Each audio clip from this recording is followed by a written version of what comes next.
Mummy Nepal for healthy child and safe motherhood.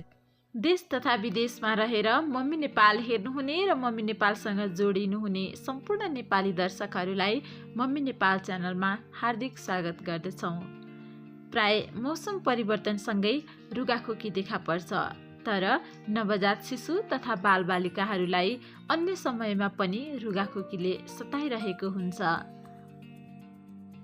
विभिन्न अध्ययनहरूका अनुसार 200 भन्दा बढी प्रकारका भाइरसबाट हुने रुगाखोकीलाई सामान्य रोग मानिए पनि यसले कहिलेकाहीँ निकै सताउन सक्छ।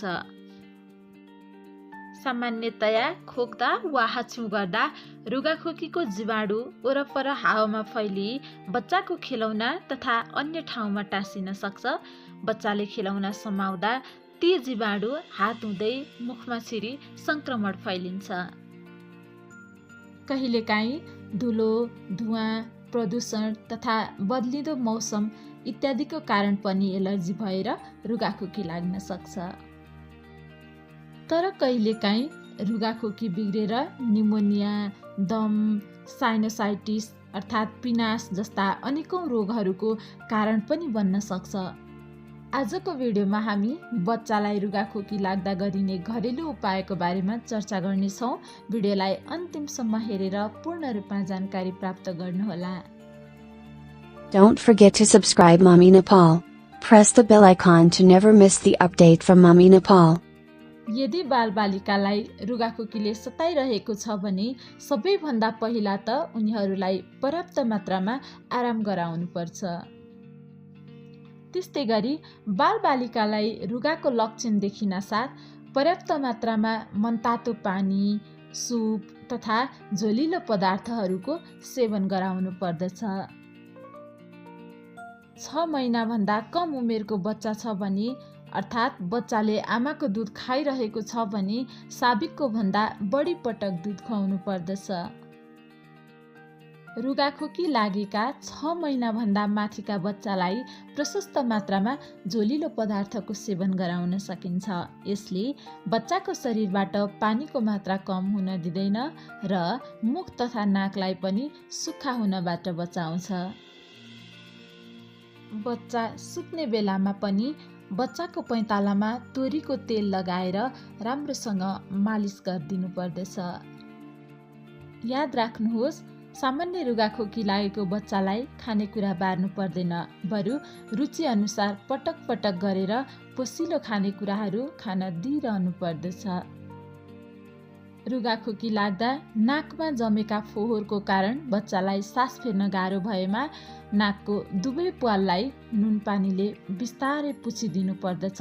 यसो गर्दा बच्चालाई सास फेर्न सजिलो हुन्छ।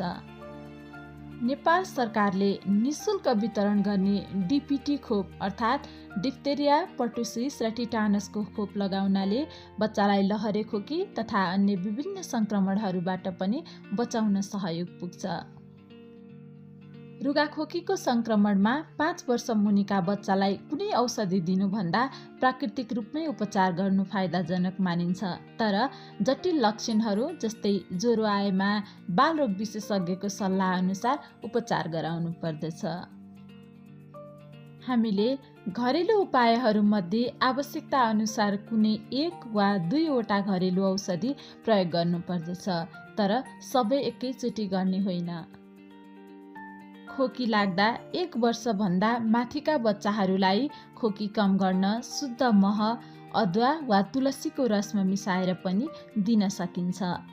1 देखि 5 वर्षका बच्चाहरूलाई हाफ चम्चा, 6 देखि 11 वर्षका बच्चालाई 1 चम्चा र 12 वर्ष माथिकालाई 2 चम्चा सुत्ने बेलामा दिँदा खोकी कम हुनुका साथै खोक्दा पनि सजिलो हुन्छ।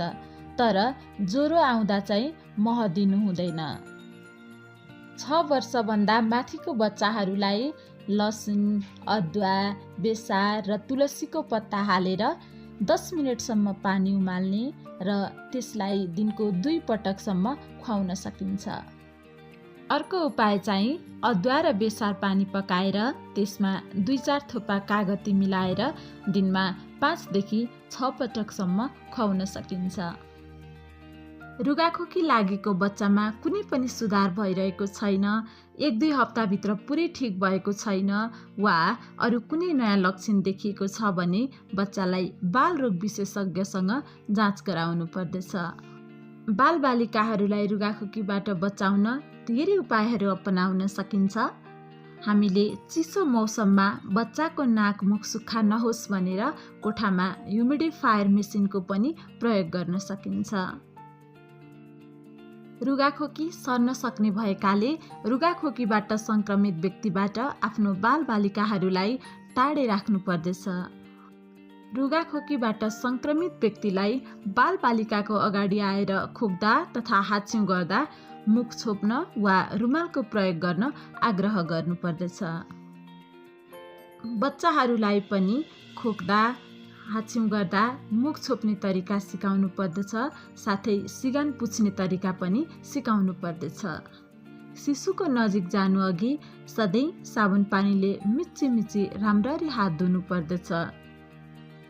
रुगाखोकीको जीवाणु हावामा फैलिन सक्ने भएकाले बालबालिकाको खेलौनामा आएर पनि टाँसिन सक्छन्। त्यसैले बालबालिकाको प्रयोग गर्ने खेलौनालाई समयमा साबुन पानीले सफा गरिदिनुहोस्।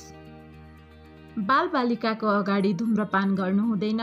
चुरोटको धुवाँले पनि 5 वर्ष मुनिका बालबालिकाहरूलाई छिट्टै असर गरी बिरामी बनाउन सक्छ। बालबालिकाहरूलाई सानै उमेरदेखि मेडिटेसन अर्थात् ध्यान, योग सिकाउनु एकदमै राम्रो मानिन्छ। दिनहुँ अनुलोम विलोम जस्ता प्राणायाम तथा कसरत गर्नाले पनि रुगाखोकी जस्तो रोगबाट बच्न ठुलो सहयोग पुर्याउँछ। हामीले अमला, सुन्तला, कागती जस्ता भिटामिन सी युक्त खानेकुराहरू, फलफुलहरू खानाले शरीरमा भिटामिन सी को आपूर्ति हुन्छ र भिटामिन सीले शरीरको रोगसँग लड्ने शक्ति बढाउँछ। चिसो, धुवाँ र धुलोबाट पनि बच्चालाई बचाउन सक्यो भने रुगाखोकीबाट टाढा राख्न सकिन्छ। जनचेतनाको लागि मम्मी नेपाल।